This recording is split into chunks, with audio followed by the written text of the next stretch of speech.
personality marketing, we talked about it before, talked about it yesterday. It's so important. And it's basically got four separate components to it. We'll talk about three today, and there's another one which is completely separate, which deserves a fucking podcast all of its own. I'll do that tomorrow. But the first three are absolutely your personality. And the reasons for putting your personality in marketing, we talked about ad nauseum yesterday. People get to know you, they get to like you, they get to trust you, they've got similar values, they're drawn to you, the communication's easy because you share a common language, all that kind of fucking shit. Like, it's a fucking done deal. I remember once working with a guy in the States, dentist, nice bloke, paid his bills, paid well, bought into the marketing side of things, but I did a couple of bits of work for him. And then I finished one day and I just thought, I just don't do this anymore. And the reason was, he was just boring. I thought, I don't dislike him, but I'm not enjoying the work because you're boring, mate. So I just said to him, this ain't working for me. And I said, we finished on good terms. But I just said, well, don't want to do anymore. It's not working for me. It's not my kind of thing. And that was really as close to not liking him, I suppose, as it gets. But it just wasn't really me, I just didn't enjoy it. And so it is important. But the second thing is authority. People, we've said it before, people are walking around with an umbilical cord in their hand, looking for somewhere to plug it in. And one of the reasons freelancers, not so much, it's like e-commerce is probably a little bit of a different thing. It's not completely different, but when we're talking about the trades, we're talking about, there's a relationship. You're going in to do something in someone's house. You're going to solve a problem. But it's the same with freelancers as well. I mean, there's a lot of relationship going on there.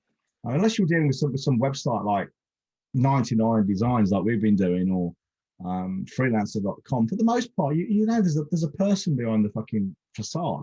And you get to know this person, at least to some extent. And if they are just a faceless person to whom you give money and you get something in return, and there's no interaction there, they have no authority, that's when they have to compete on price. And that is the kind of problem with websites like freelancer.com. The guys on that side of the other side of the fence, there were service providers. I don't know if you've ever used Freelancer, but you look down, you put a job out there and you get a load of responses back, and they all compete on price nearly. And the one or two who do not are more expensive. They're the ones who stand out, and they're the ones I would use to focus on, because I've got a good idea. A good example was the plugin I want to develop for to work with Taxamo. It's going back a few years now, 2015. I knew that you couldn't develop it for $50. Just no way. So when people were charging me more, I was much more interested in what they had to say, because it was a more realistic amount. Yeah. So they had authority. I knew with that kind of fee, they could take their time in talking to me. They could speak a more authoritative language. They could convince me, or at least put my mind at rest. They know how to do the job. You just say, I can do it 50 quid. No, that's not how it works. I'm not interested in having it cheap. This thing is going to be fundamental to my business. This is something which deals with tax. It's got to be fucking right.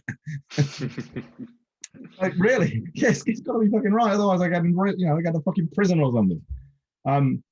So you need to have, if you want to be charging the big bucks, you need authority. You need people to look at you and see you as the trusted advisor, not the hired help.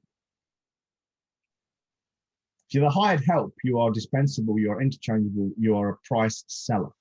And we all know people, copywriters on LinkedIn, someone will put up a thing saying, we're looking for a copywriter to do some work for us or for a client. And all these fucking copywriters jump in like the hired help. Oh, I can do that, I can do that, I can do that. Please contact me, please, please, please, please. They're all too eager. The people with more authority who say, well, that's it with... I ain't too sure about this. You see it with what? Boiler installers in Facebook groups as well. Oh, join my plan. When people, the boiler's broken down. Can anyone recommend anything? Oh yeah, I'm on this plan for 12 quid. He's great. Oh, well, my plan's 11 quid. Well, my best selling plan's 18, but I do have one for 9. It happens a lot in local Facebook groups as well, especially with tradesmen. Yeah, because people just don't know any different.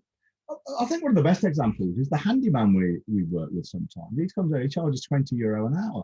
if he'd charged me 100 an hour, I still paid it. Mm-hmm. He could charge me, and probably others too, 5 times what he's charging now. And okay, not everyone will buy at that price, but you can bet your life he'll get more than 1/5 of his existing work. So he'd be earning more money. Kev, our accountant, he charges 10 times the going rate for his accountancy fees. He's crazy. He slashed his client numbers from over 400 to under 100. So he's making more money than he ever has done before. And he's working far less hard than better people. Yeah. And he can do that because he's got authority. He basically, he is that thing they can plug their umbilical cord into. Same as we are. People come to us, we don't just give them a fucking trades university curriculum with things to do, which is all probably fairly superficial stuff. We give them a deep understanding of what they need to do, and we hold their fucking hand all the way through it.